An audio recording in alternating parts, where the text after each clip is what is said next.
नमस्ते दोस्तों, आपका मेरे YouTube चैनल लेखनी साहित्य में स्वागत है।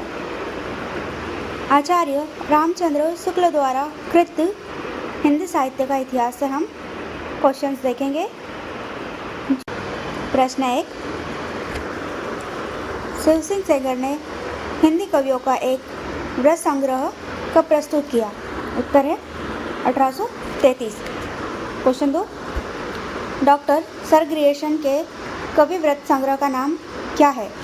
तो ग्रियर्सन के संग्रह का नाम है the modern vernacular literature of northern Hindustan. प्रश्न 3, काशी की नागरी प्रचारणी सभा ने पुस्तकों की खोज का काम कब से आरंभ किया? उत्तर है 1900।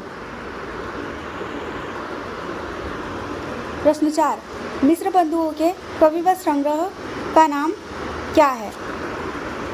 तो है मिश्र बंधु विनोद। प्रश्न 5, मिश्र बंधु विनोद कितने भागों में प्रकाशित हुआ है? उत्तर है 3 भागों में। पहले 3 भागों में प्रकाशित हुआ 1913 में और चौथा भाग 1934 में प्रकाशित हुआ। ठीक है, तो पहले 3 भागों का और फिर चौथा भाग याद रखेंगे। प्रश्न 6, काल विवाह का नामकरण किन बातों को ध्यान में रखकर किया गया है? तो सबसे पहले तो रचनाओं की प्रचुरता और प्रसिद्धि, इन दोनों बातों को ध्यान में रखकर काल विभाजन किया है शुक्ल जी ने। ठीक है। प्रश्न 7, आचार्य रामचंद्र शुक्ल ने आदिकाल का दूसरा नाम क्या रखा? तो शुक्ल जी ने आदिकाल का दूसरा नाम रखा है विरगाथा काल। प्रश्न 8, परमल रासों को और किस नाम से भी जाना जाता है? तो इसे आला खंड या आला के नाम से भी जाना जाता है। प्रश्न 9, आदिकाल का लक्षण निरूपण कितने ग्रंथों से किया जा सकता है? तो आदिकाल का लक्षण निरूपण है वो 12 ग्रंथों से किया जाता है। सही उत्तर है 12 ग्रंथ। ठीक है, चलिए। प्रश्न 10, मिश्र बंधु द्वारा आदिकाल में दी गई भगवत गीता कैसी रचना है?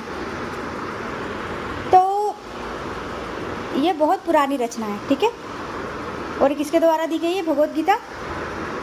तो मिश्र बंधुओं के द्वारा। प्रश्न 11, आदिकाल की समय सीमा कहाँ से कहाँ तक है?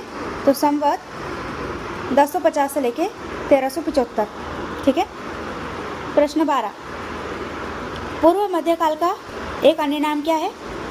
तो पूर्व जैसे शुक्ल जी ने आदिकाल का दूसरा नाम विरगाथा काल रखा है, वैसे ही पूर्व मध्यकाल का नाम उन्होंने भक्ति काल रखा है। ठीक है। प्रश्न 13, भक्ति काल की समय सीमा। भक्ति काल की समय सीमा क्या है? तो 1375 से 1700 ईस्वी। ठीक है। प्रश्न 14, उत्तर मध्यकाल का नाम। तो उत्तर मध्यकाल का अन्य नाम क्या है? रीतिकाल। ठीक। प्रश्न 15, आधुनिक काल का नाम क्या है? तो आधुनिक काल का अन्य नाम है गद्यकाल। ठीक है।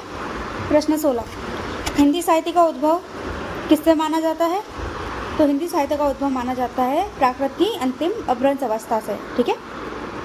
प्रश्न 17, अपभ्रंश पद्य को क्या कहते हैं? तो अपभ्रंश के पद्यों को क्या कहा जाता है? दूहा या दोहा। ठीक है। प्रश्न 18, तांत्रिक योग मार्गी बौद्ध साहित्य का सबसे पुराना नमूना।